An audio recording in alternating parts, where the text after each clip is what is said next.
We are still continuing with our dialogues. Unfortunately, it seems to me that I'm talking most of the time, that you're not sharing or having a conversation with the speaker.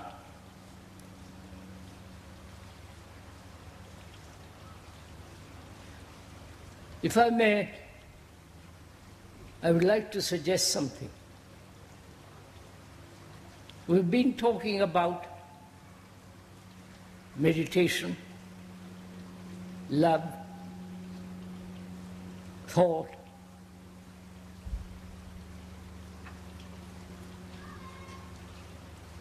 and other things. But it seems to me that we are not talking about our daily life.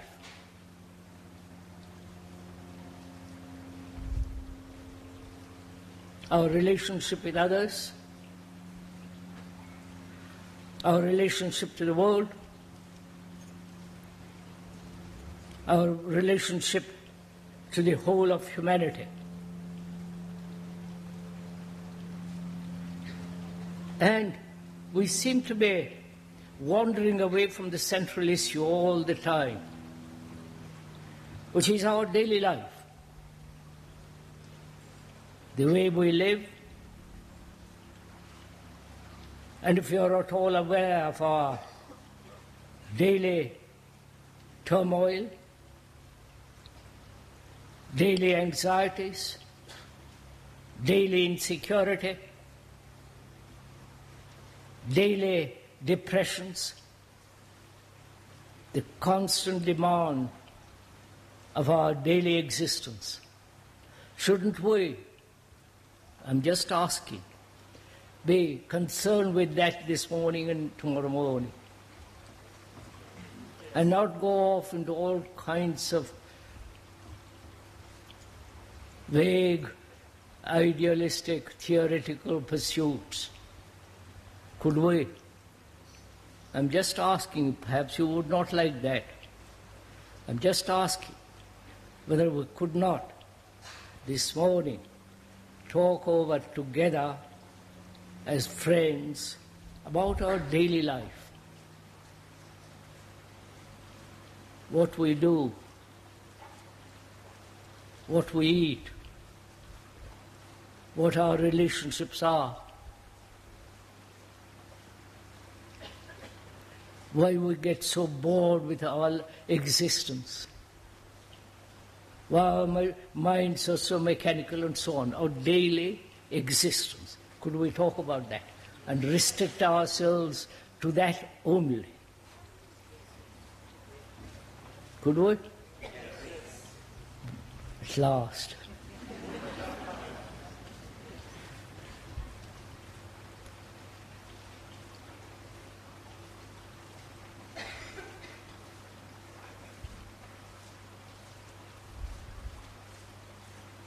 What is our daily life?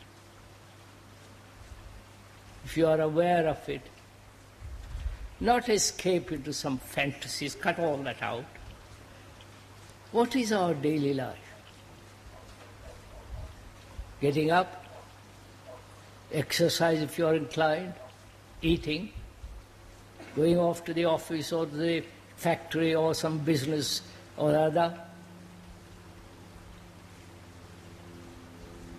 and our ambitions, fulfillments, our relationship with another, intimate or not intimate, sexual or not sexual, and so on. What is our central issue of our life?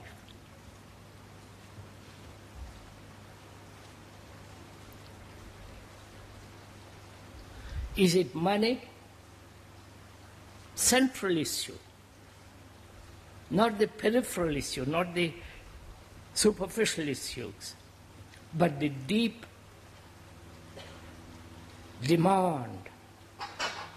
Please look at it yourself. What is it we demand, we ask? Is it we want money? Don't say no. We need money. Is money the central issue? Or to have a position? You understand? To be secure financially, psychologically, to be completely certain, unconfused. What is the main urge, demand, desire of our life? I wish you could, right?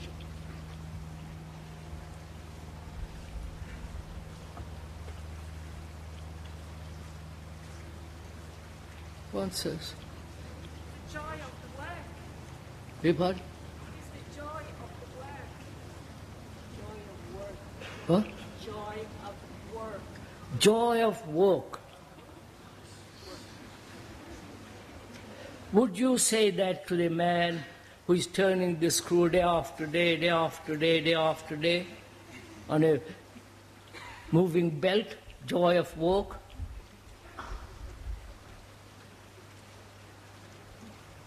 Or a man that has to go to the office every morning,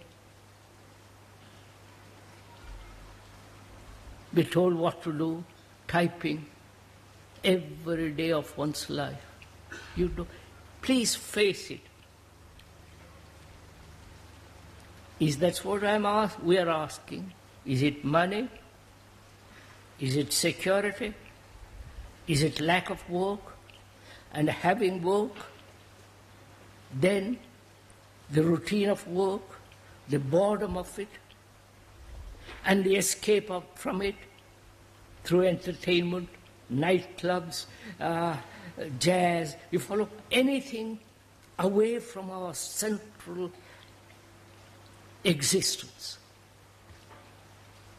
Because the world, I'm not preaching, you must know all this. The world is in a horrible condition. You must know all this.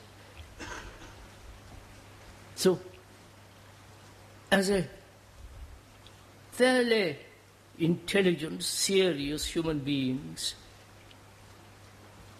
what is our relationship to all that?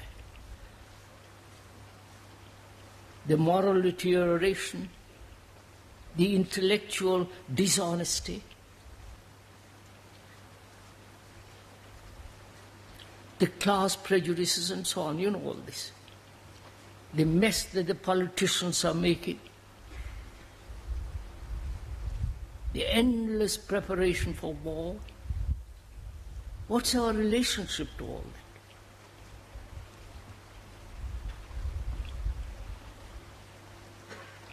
Please,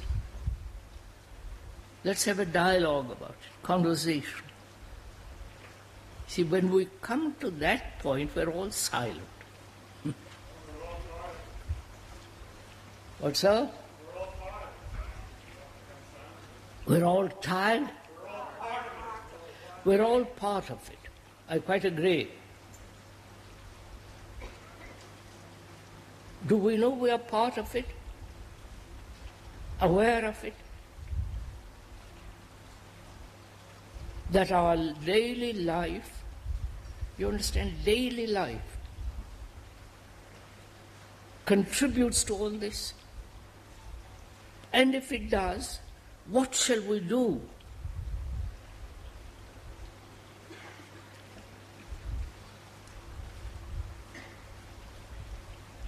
Take drugs?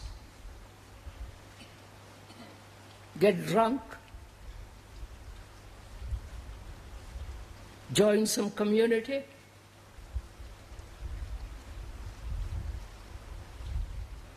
Go off to a monastery? Or put on yellow, purple, bright colors? Would that solve all this? So please, I would like to discuss what shall we do? What is our daily life? Of which the society is made, the politicians are thoughtlessly using us for their own power, for their own position. So, being aware of all this, what is our relationship to that? And what is our life, which obviously is contributing to that? Right? Am I saying something extravagant?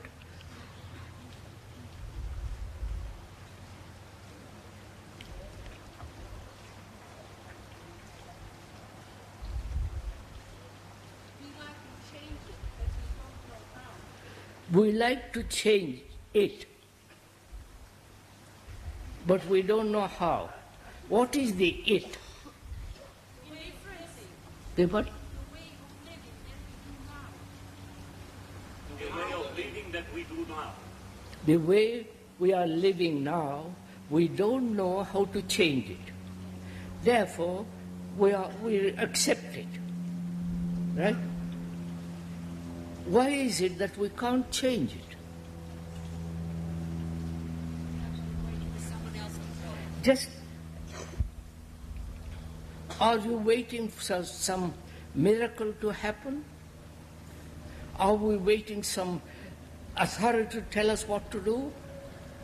The priest, the guru, the whole racket of that? Or go back to the Bible? The people doing it, the great so-called intellectuals, having written something anti or pro-communism, totalitarianism, are going back to God. You follow? Because they can't find an answer to all this. And they think through tradition it'll all be solved. You know all this. Now, why can't we, in our daily life, change what we are doing?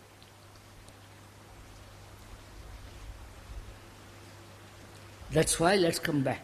What is our daily life? Please investigate with this conversation. I'm not the only speaker.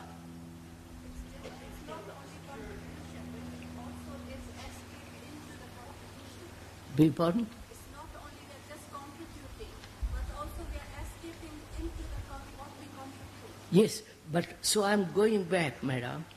I am asking, if we are part of this society, and this society is becoming more and more horrible, more and more intolerable, ugly, destructive, degenerating, as a human being, is one also deteriorating. You follow? We don't see it. Huh? I think we don't see it, that we're part of it. Lady says we don't see it. Why? Don't we know our own daily life? Yes. No? No. How am I to? Yes, it is a sort of self-centered activity. What's up? Our daily life is a kind of self-centered activity. I know our inner life, our life is self-centered activity, he says. And if that is so, and if that is contributing to the monstrous society in which we live, why can't we change that central activity, egotistic activity, right? Why can't we? Too often we are unconscious participants in our own lives until we become conscious of everything that we're doing, we can't change it. That's what I am asking, sir. Can we become conscious, aware, know the activities of our daily life, what we are doing?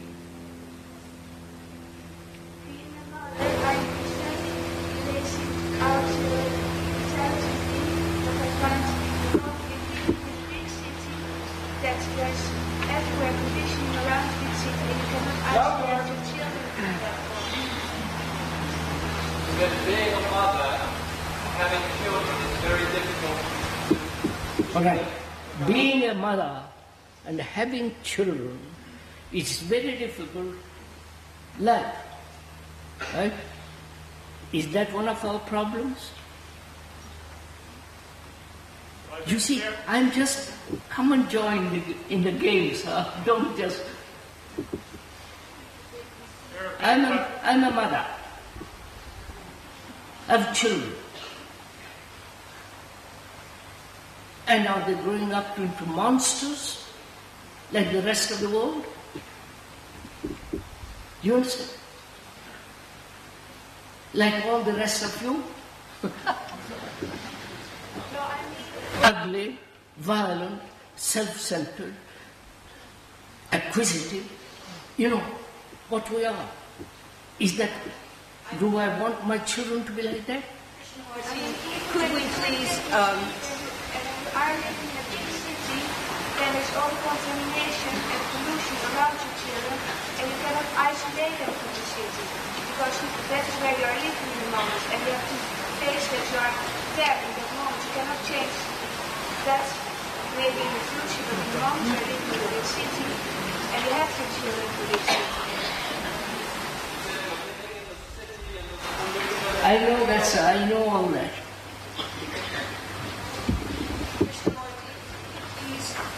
Try to perhaps short-circuit the negation of our past conditioning, which we should know in its entirety by now, not fragmentarily, and think how in our everyday lives each one of us can put a sort of universal love into service without any motive to our fellow human being.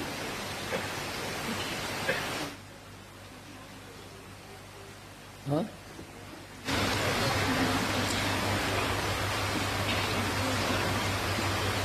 I would say it's not just in the big cities you have this problem of pollution of minds and conditioning, but all over. And I think my problem would be because I have this problem with my children.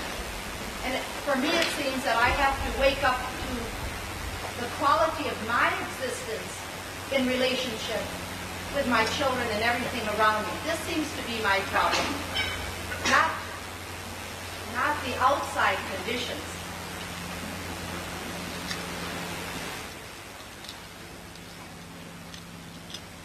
What shall we do together?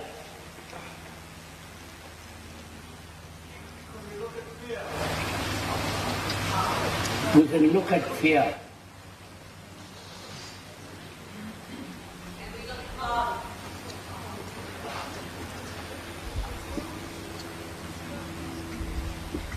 So, if you loved your children, love them, you understand? Not just bored, they are bored. They are sent off to school. They must be conditioned this way. They must pass it. If you really love them, what shall we do? Apparently it's not a problem to you. You talk about it, but it isn't a biting, demanding, urgent problem.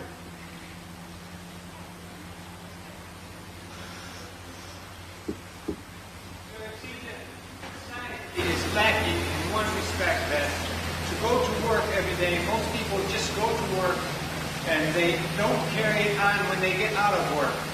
In other words, there's no blending of their work with their recreation. In other words, to go to work and to be learning all the time, and then when the bell rings and you're supposed to leave, you can still learn.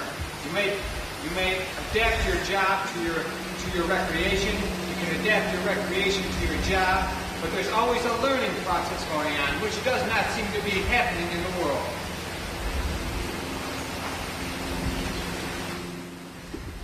Well, I mean, it's just not going to work and doing a job. It's going to work and learning. And then when you're out of work, you continue this learning. And you can adapt your free time to your work time. I mean, how many people go home and consider their jobs when they're not at their office?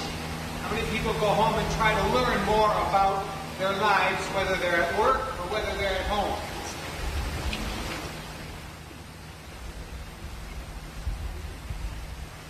Having said that, where am I? Where are you? Are we still dealing with what might be, what should be, what ought to be, or are we facing the fact? You understand? Facing the fact. There's a big separation between our work lives and our free time. So do I face the fact? Please kindly listen. Do I face the fact, you and I, that we are part of this society? We have contributed to it. Our parents have contributed to it. Our grandparents, parents, so on, they have contributed to this. And one is contributing. Is that a fact? Do I realize that? Yes, it's very, very clear. Huh? It's very, very clear that it's so. But no, sir, let us take that one point and work that out slowly, please. Do you and we together realize, in the sense realize, as you realize pain, you understand? As you realize a toothache, do we realize it, that we are contributing to it? Right? Do we? Yes, we are all contributing to it with the eyes of our own past conditioning, if we are still involved in it and don't see what is not right for now, for our present position of living now. Yes, we are in that case.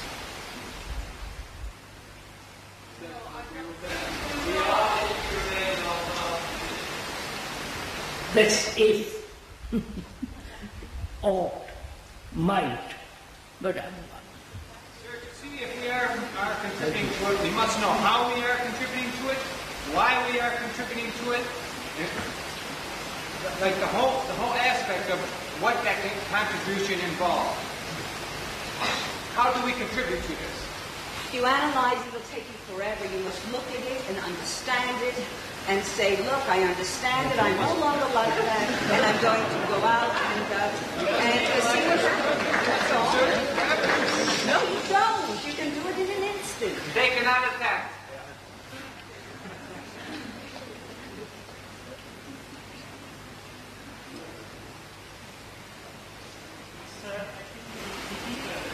no? I think it's difficult. I cannot face the fact because thought intervenes. Can't we face the fact? When we say I'm part of that society, what do we mean by that? So I don't see that word for me. It stays See, so how are we going to talk over together when each one of us is pulling in different directions? Can't we think together about this one thing? That is, we human beings have created this society. Not gods, not angels, nobody, but human beings have created this terrible, violent, destructive society. And we are part of that. When we say we are part of it, what do we mean by that word part? You understand my question? Just begin slowly, please. What do I mean when I say I'm part of that? Sir, Oh. isn't the approach you're taking, already setting up the division between me and society? In other words, is there such a thing as society? Or is this here society and not I and you society? When you set up this monstrous, horrible society, it's an abstraction that's different from the people in this room. Yes, sir, I'm saying that. I'm exactly saying that. Society is not out there, society is here. It's right here.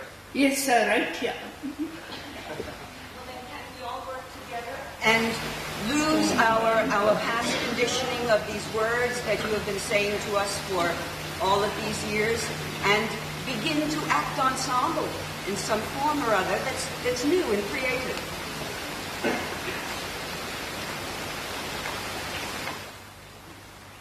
Madam, we can't work together.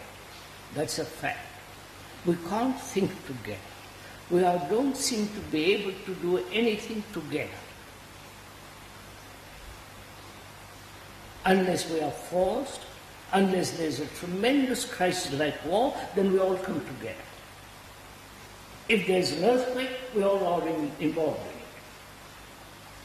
But remove the earthquakes, the great crises, war, we are back into our separate little cells fighting each other.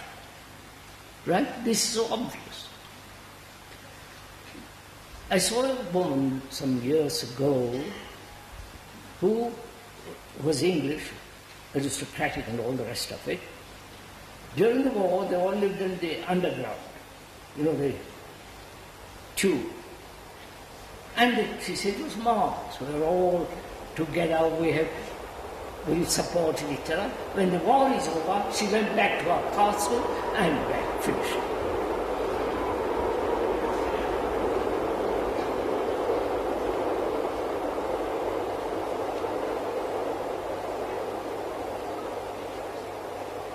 Can we just look at this for a minute? When we say we are part of that, is it an idea or an actuality? Idea, I mean by that, a concept, a picture, a conclusion, or is it a fact, like having a toothache is a fact? No? What is one? Right? Is it a fact to us that I am part of this society? I am that society. Or I am that society. Then, what is happening out there to which I am contributing? Yes, of course. Am I seeking my own security,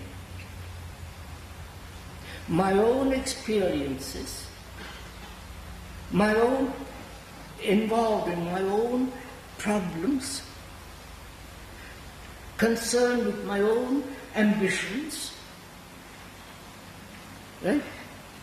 So each one is striving for himself, right? As society exists now. And probably that has been the historical process right from the beginning. Each one struggling for himself. Right? And therefore, each one opposed to another. Now, do we realize that? What else can we do? We'll find out what to do, madam. First, start from that which is very near, then do, right? We are talking about our daily life. And our daily life apparently, or is, not only part of this society, but also we are encouraging this society by our activities. Right? Do we know this? Do we say, yes, by Jove, it is so?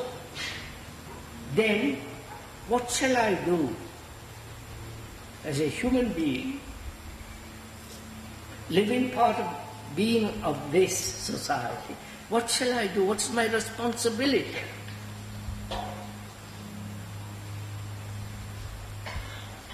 Take drugs, grow beard,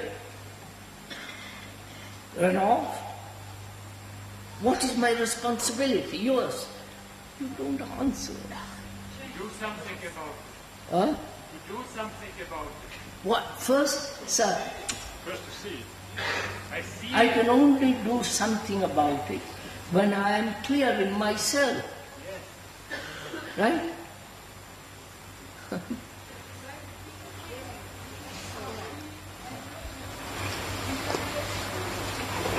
No?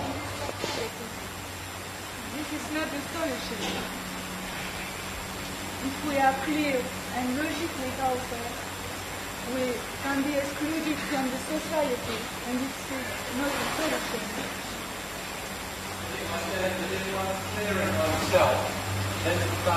All right. So let's find out how to be clear in oneself.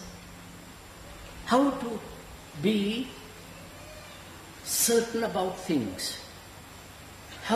Let's find out if one can have security. Right? Both psychological and physical. So how does a mind which is confused, as most people are, how is that confusion to be wiped away so that there is clarity? Right? If there is clarity, from there I can act. Right? Is that clear? Now, how am I, a human being, to have clarity about politics, about work, about my relationship with my wife, husband, girl, all the rest of it, relationship to the world? How am I to be clear when I'm so confused? Right? The guru say one thing, the priest say something else, the economist say something else, the philosophers say something else. You follow? The analysts say something else, primordial, pain or whatever it is. So they're all shouting, writing, explaining. And I'm caught in that, and I get more and more confused. I don't know whom to take to be clear who is right, who is wrong. Right? That's our position, isn't it? No? Yes. So I say to myself, I am confused, out with all these people. Right? No? And then you become alone and don't know how What, madam? That's you get alone. and then you become That's you alone. get alone. You become alone.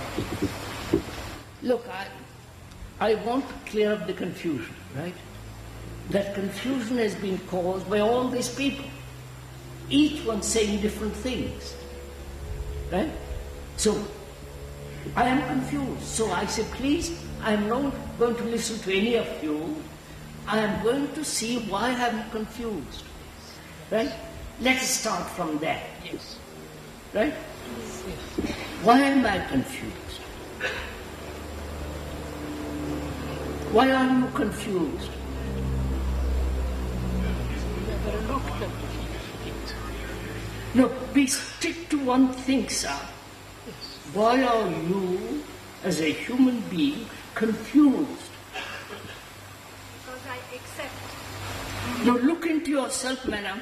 Don't say I'm just throw out some word. Why am I confused?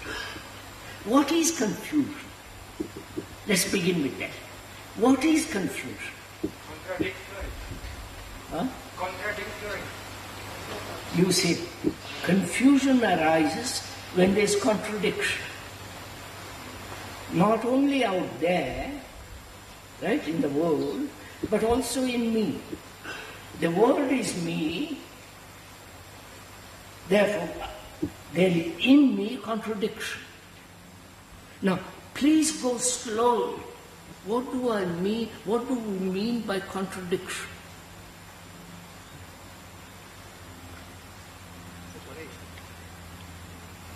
Go into it, so look at it.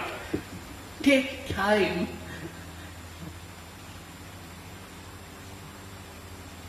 Why am I confused? You say because there is contradiction. I say, what do you mean by that word contradiction? To contradict, to say something opposite. Right? That is, I say something and do the opposite. Right? I think something and act contrary to what I think. That's one part of contradiction. I imitate because I am not sure about myself. There is a contradiction. I follow because I am uncertain. I conform both psychologically and environmentally because that has been my condition. So I realize contradiction means conformity, imitation, saying one thing and doing another, thinking one thing and quite the opposite. I believe in God and I chop off everybody's head. Right? So this is what we mean by contradiction. Contra dire. To say something opposite to what is. Now, are we aware of this? Let us start from, are we aware of this? In ourselves, we are contradicting all the time.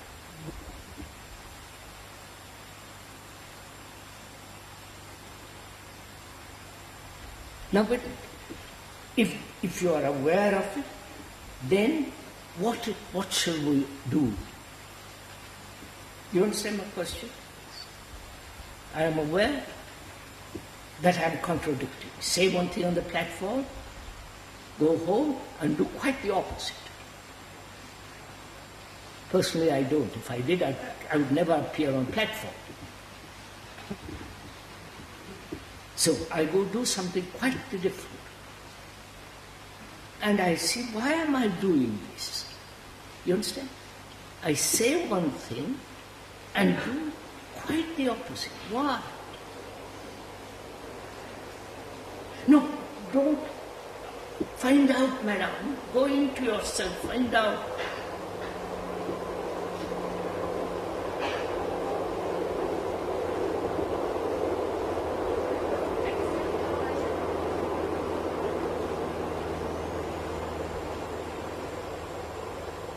Is it I say one thing because to please you, to make myself popular,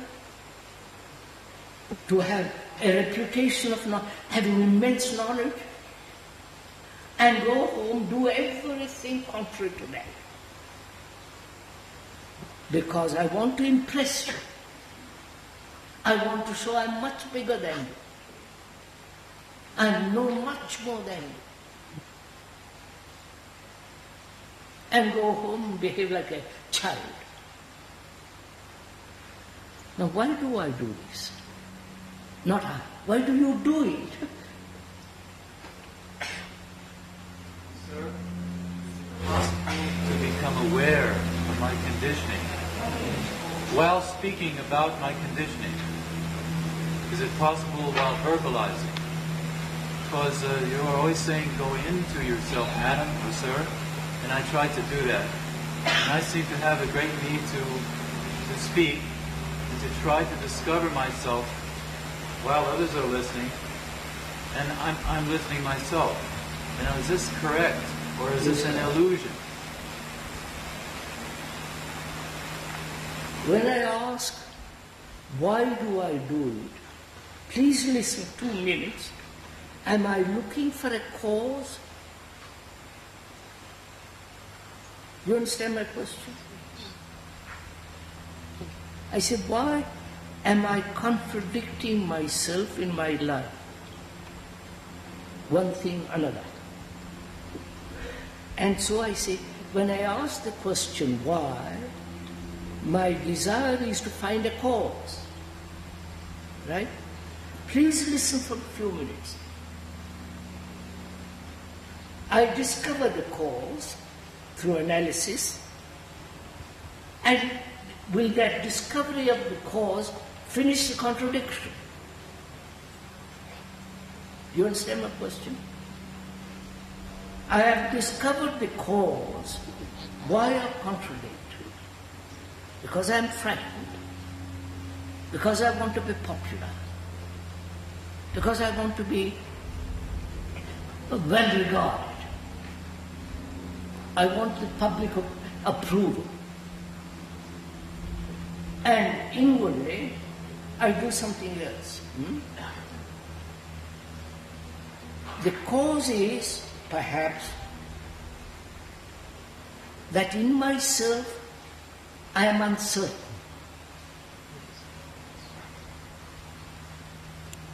I depend on you or something else. So in myself I am absolutely uncertain. So I say one thing and contradict myself, right? Take it for a minute, madam, step by step. God sake, you people are all so... And I discover the cause, and the cause is not going to finish the contradiction. Would you follow something? The cause and the effect are never the same.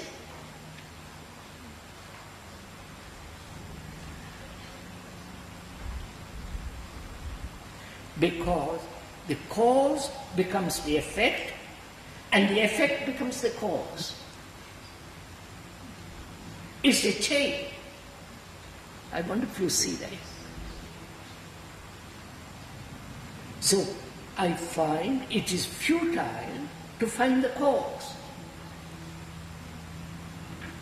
The fact is, I am uncertain. And therefore, there is a contradiction. One can be certain. Inwardly I am uncertain, and one can be certain, which is a contradiction. Right? So, why am I uncertain? Uncertain about what?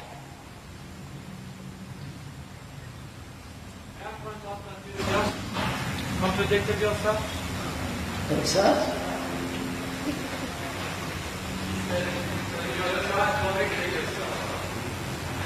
Well, sir, you just said that looking for a cause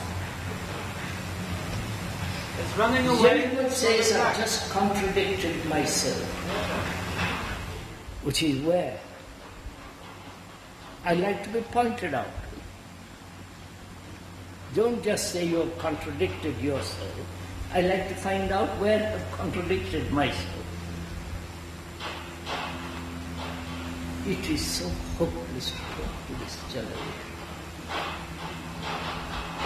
I am uncertain.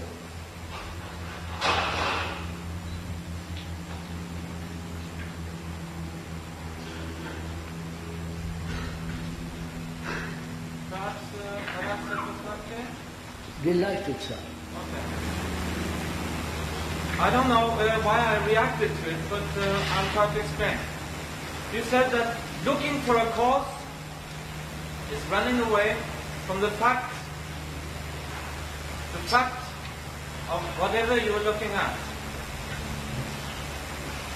Nothing big about this. Looking for a cause is running away. Continue. Quite right. Quite right, sir. Looking for a cause is running away from the act. Yes, and then word you say is why, which is looking for a cause.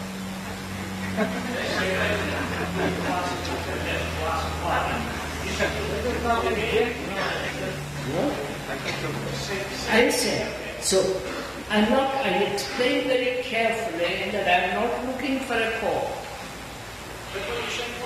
No, I understand that, sir.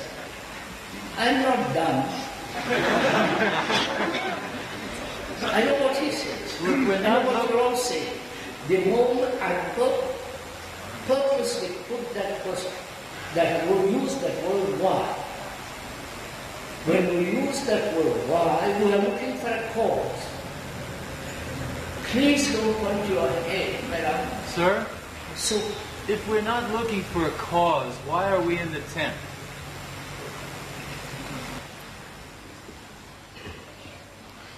I explain, sir,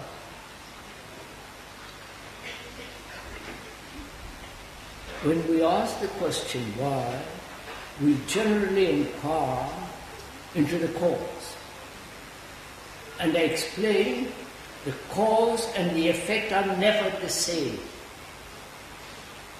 Because the cause brings an effect, brings about an effect, and the effect becomes the cause. So that chain to inquire into that chain is useless.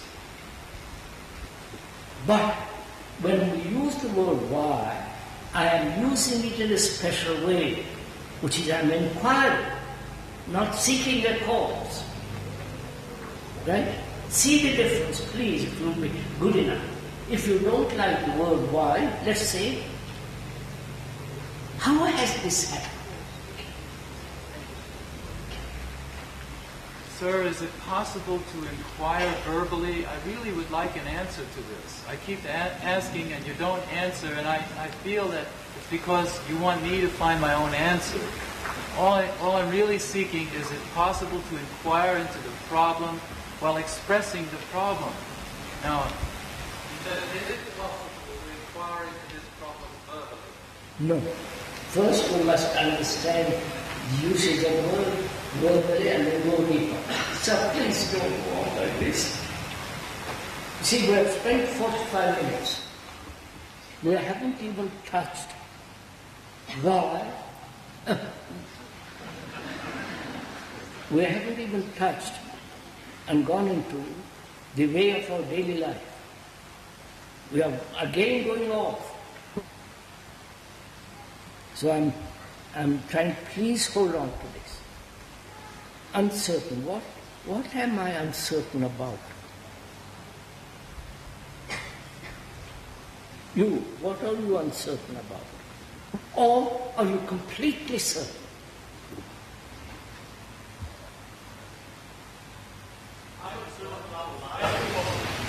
I find myself listening to many people, and this must bring confusion in myself.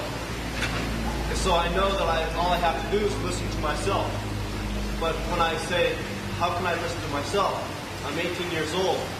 I must listen to my parents, everybody else. And so there's my uncertainty. Who should I listen to? Then you are saying, or you say, that by inquiring into uncertainty, you have found certainty.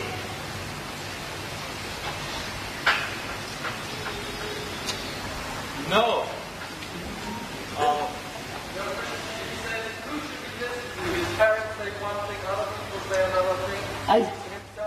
That's what I said. Parents say one thing, you say something else, the philosopher says something else, the politicians, right? They're all saying something different, each one. Each guru is competing with the other guru, saying something entirely different. Now, this has brought, must I go back to that? That this is brought about by the constant pressure of other people. Right? The pressure of the politician, the economist, the philosopher, the guru, the priest, the parents, the grandparents, and your own Sera Master, right? So please proceed. What am I confused about?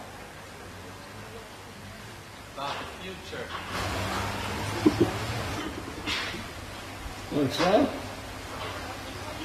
That's about the future. That is about the future. I am uncertain about the future. The future being what I have been, what I am now, what I might be, right? That's the future. The future is physically uncertain, psychologically uncertain. So, mind is seeking certainty, right? Being uncertain, it wants to be certain, right?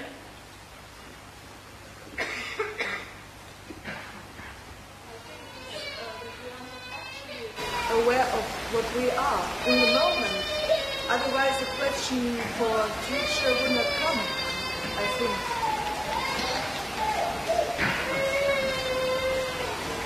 Right, so we're all open. Yes, sir. There is no certainty in thought. I wonder what is the point of this discussion. What's the point of our having a conversation which we are not? We are saying it must be, it is so, it's not so. Huh? And doing it. But you won't go in, somebody all the time interrupting according to his own way. We're not thinking together, right? So you ask, what are we uncertain about? And at that point, I felt we're uncertain about different things. And the problem is not to ascertain what we're uncertain about, but the fact of that, which I think arises from our unclearness about the contradictions. And if we look at it and see the contradictions, then the uncertainty would disappear. You said we should look at uncertainty and then it will disappear. We are doing that, sir. I see it's impossible to have a conversation with everybody. So let's begin this way. Are we certain in our relationship with each other? Certain in my relationship, in one's relationship to one's husband, wife, girl, huh? I'm asking you, please. We are uncertain about the position. Yes, uncertain in our relationship with each other, right? Huh? Uncertain. Our relationship with each other creates the society. No? Of course, obvious. If I am against you, then I create a society which is divisive. It's so obvious, this we don't speak. So what is our relationship with each other? You and the speaker, let's take that. Very simple. Or what is your relationship with your neighbor, with your wife, or with your husband, or with your girl, and so on? What's your relationship?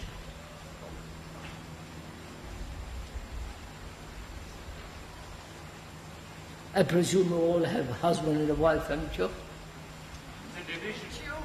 Or a girl and a boy? What? So please answer this. What is your relationship with another? Huh? Self? poor. What does that mean? You want to exploit the other one, and he wants to exploit you. Is that it?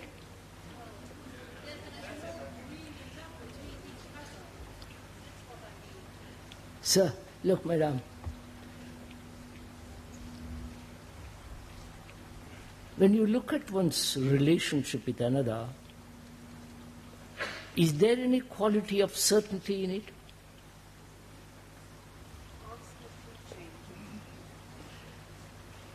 Therefore, in that there is no certainty, is there? They might think at the beginning of that relationship there is certainty, but gradually that certainty peters out. So in relationship there is no certainty. Why? Not the cause. I'm asking the why, in the sense, how does this come about?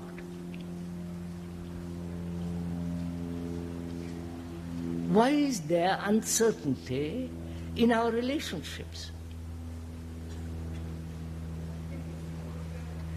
You don't pursue that. Please stick to that one thing and work it out. Lack of engagement. Lack of communication? Engagement. Huh? Lack of engagement?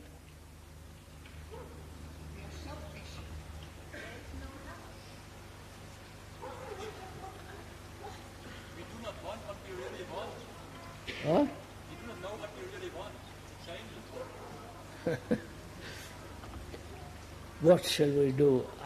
I can explain it. What's the point of it? Will you see the actuality of it? That is, sexually one is attracted to the opposite sex. Then, gradually the fascination of sex and excitement, all that, peters out. But there is an attachment formed. And the attachment causes fear, right? And when there is fear, love has gone overboard. Right? So, there is constant division between you and the other. Constant division. You are asserting and he is asserting. You dominate or he yields, or the other way around. So there is always this contradiction, right, in our relationship, which is daily fact. And how is it that this comes about? You understand? That's the next question. Is it because each one is concerned about himself? Right? Why is each one concerned about himself? How? You understand my question? What is the importance of being concerned about oneself? Is it because we are conditioned that way? We are educated that way? Our whole environmental, social pressure is that way? You understand? So, then, can one break away from that? Break away from this self-centered relationship. You follow? Can one end this self-centered relationship?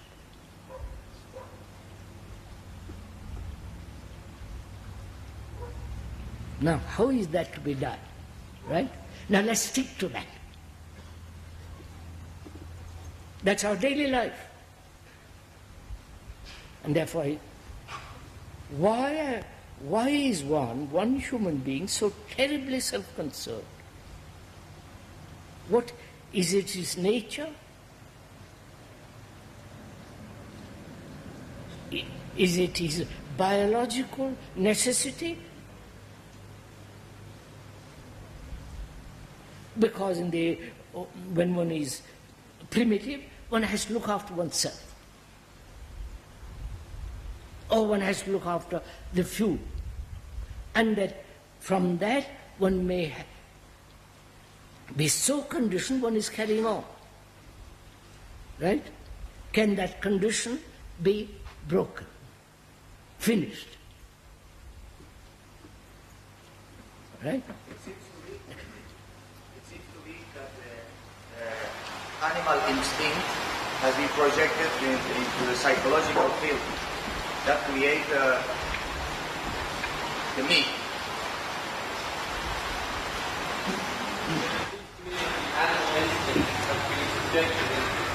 Yes, sir, I know that. We said that. We've said that before. Now, one has come to the point that in our relationship, each one is concerned with himself. And this conditioning, can that be broken down? Changed? Huh?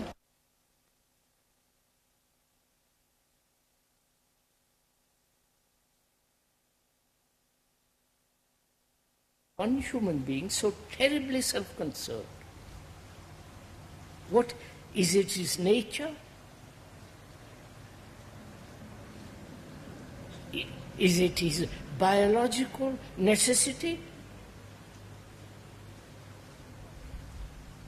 Because when one is primitive, one has to look after oneself.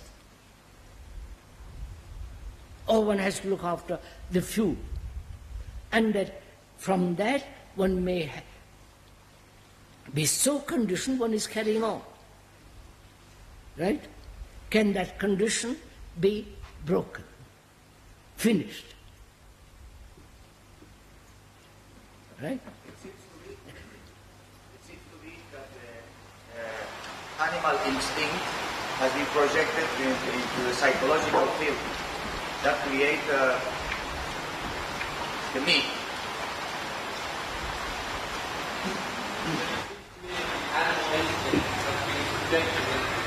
Yes, sir, I know that. We said that. We've said that before. Now, one has come to the point that in our relationship, each one is concerned with himself. And this conditioning, can that be broken down? Changed? Huh? No, madam, not understanding. All right. By understanding.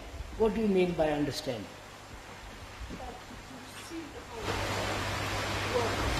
I can't see the whole because my mind is conditioned.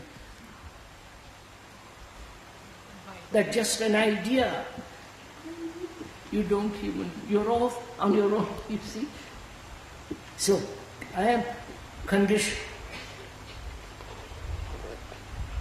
Because I've been brought up that way, right? My parents, my society, my gods, my priests, all have said, you first. Your success, your business, your happiness, your salvation, you. Now, can that condition be broken? Changed? Just go, I want to go into, please follow this step by step. Will you do it as I'm talking? Huh?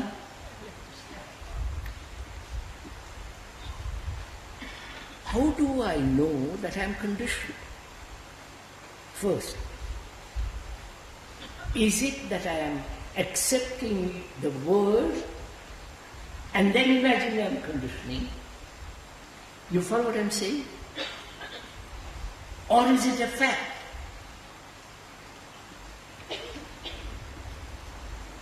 Is it an idea or is it a fact? This is so. You understand? You understand this? Word and imagining our own conditioning, sir. Repeat that. Okay. accepting the word and imagining our own conditioning. Is that correct? Look, sir, I think I'm conditioned. I think. But I don't think I have pain when somebody hits me. See the difference? So when somebody hits me and there is pain, I don't think there is pain. There is pain. Right? Do I similarly see that I am conditioned? Please first listen to this. Or do I think I am conditioned? The thinking I am conditioned is not a fact. But the conditioning is a fact. Right? Yes, sir. Yes, sir. Huh? Yes, sir. Yes. No, I'm going on.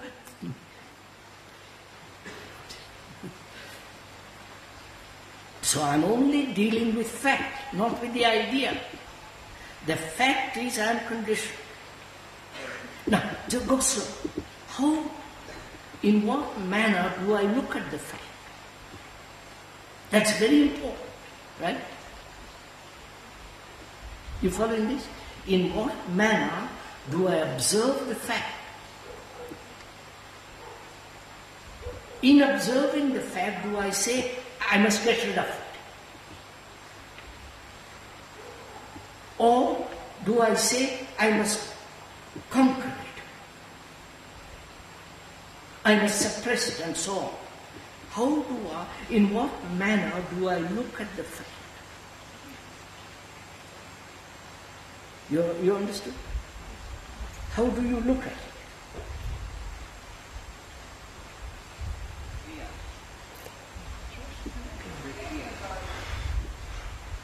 I am it, sir. Please. Is the fact, please follow me, is the fact different from me who's observing the fact?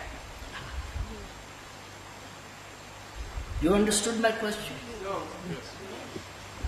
The fact is I'm conditioned. And I'm saying, how do I look at the fact? In what manner do I look? Do I look at it, the fact, as something different from me? Or that conditioning is me? Don't, please go slowly. Right? How do you look at it? Do you look at it as though you are separate from the fact, or you say, yes, that fact is me?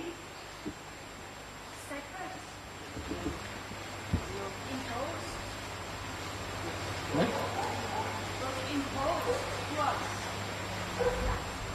Look, man, is anger different from you?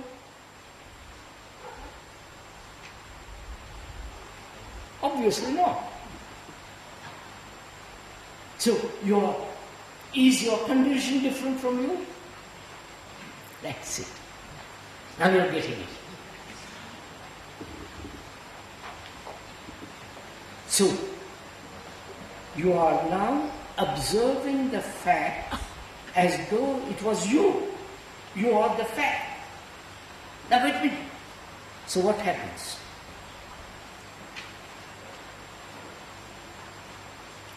We observe the fact that we live in the field of ideas only. We observe first the fact that we live from ideas. Your minds are not trained.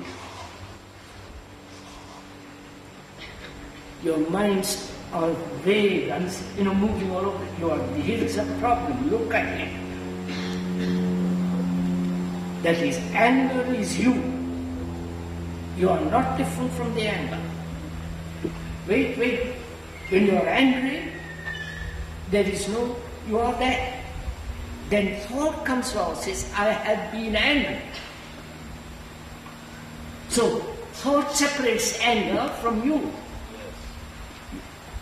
You understand?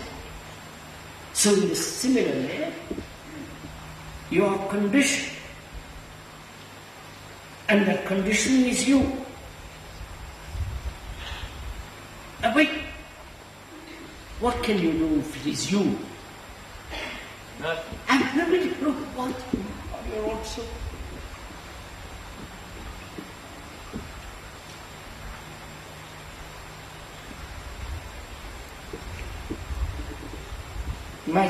The speaker's skin is little brown, right?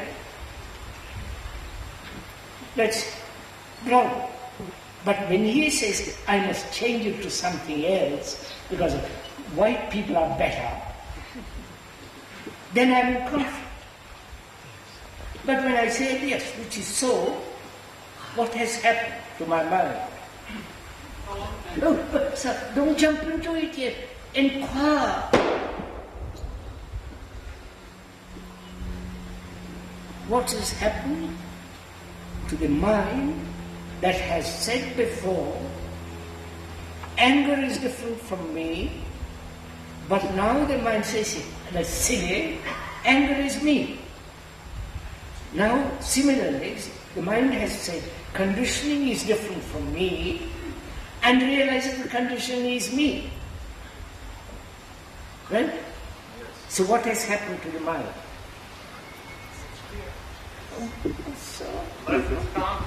Please don't jump to things which you don't see actually. Don't repeat anything, don't say anything that you yourself have not seen.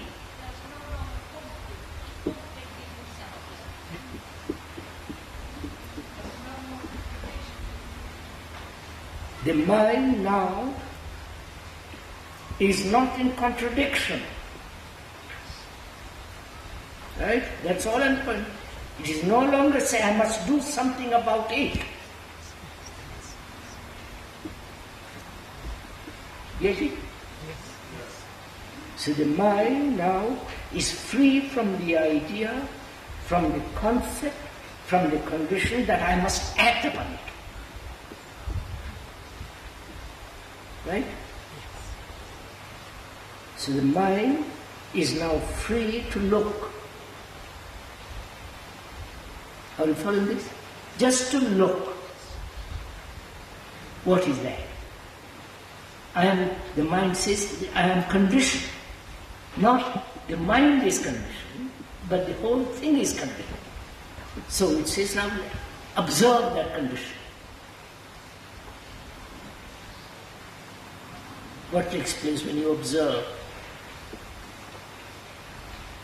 There is no observer, because the observer is different from the thing observed. There is only observation. Right? Yes, sir. Are you following this? No, not verbal, actual.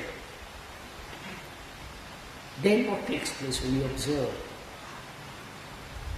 Observe purely, not say, give it a distortion. Distortion takes place when you say, I must change it, or I must suppress it, I must go beyond it. All that has ended, because you are merely observing the fact that the mind is conditioned. There is pure observation. Right? There is no effort made. Then, what takes place? The thing that is observed purely undergoes a change.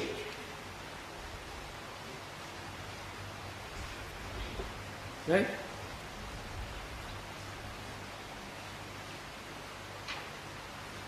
You follow this? Yes. You won't. Unless you do it, you won't. Unless you apply, do it, you will say, I don't see. Look. Under a microscope, you can watch the cell. If you watch it carefully, without saying it is a cell, it must not be this, it's that. You see then the cell undergoing change. But if you come to it with an idea, the thing is not moving. You understand? The moment you come to it fresh and looking through the microscope, the cell is itself moving. So the conditioning is changing. You get it? If you observe purely.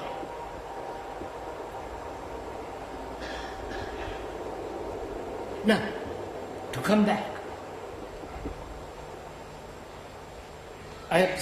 one observes one's relationship, which is in daily life. To observe it purely. Can you observe your relationship with your wife, husband, whatever it is, without the image,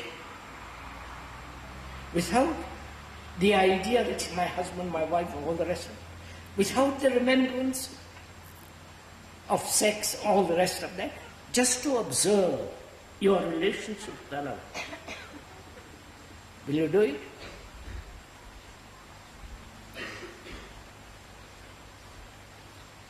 Or your attraction to the other is so strong that it is impossible to look.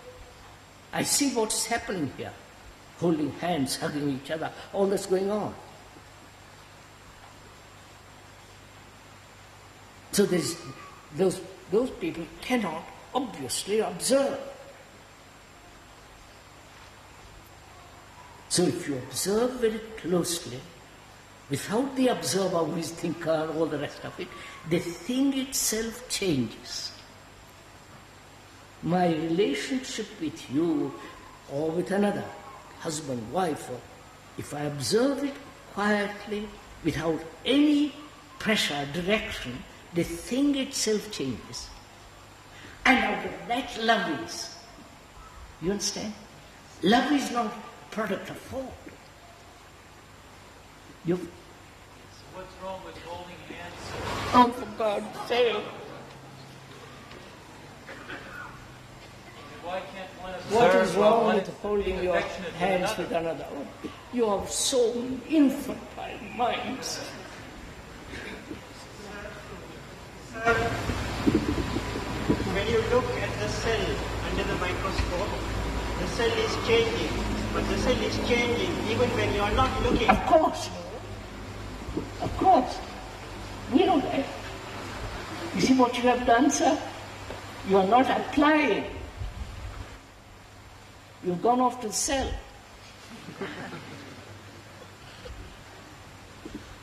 You don't say, look, I'm going to apply this, I'm going to watch this. I'm going to watch my relationship with my wife or husband. The fact is, we are separate. He's ambitious, I'm ambitious. He wants this, he's not, all the separate.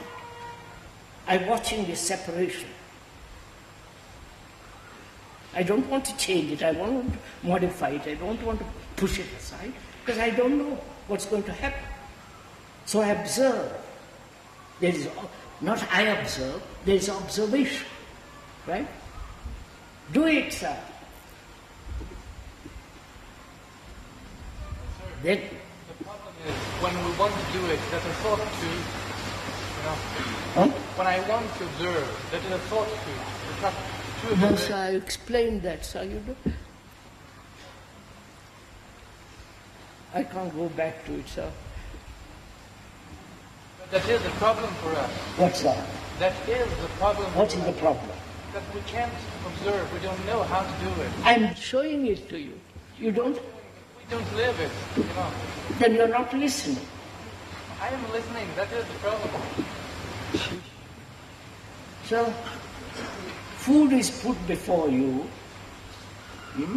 Either you eat it or don't eat it. If you are hungry, you'll eat it. If you're not hungry, you say, well, that doesn't mean anything to me. Or you're hungry to find out a way of living in daily life without conflict. Sure. I'm pointing out to you. So there is a way of living in which there is no confusion. When the mind is able to observe without direction, without motive, which is the movement of thought, just to observe. Observe the room, this tent, the height, just to observe it. The color of your dress. Not say, I like it, I don't like it, I wish I had it. Just to observe. In the same way, if you can observe your whole psychological movement, then the thing itself changes radically. You don't have to practice anything. Gurus, you throw all that aside.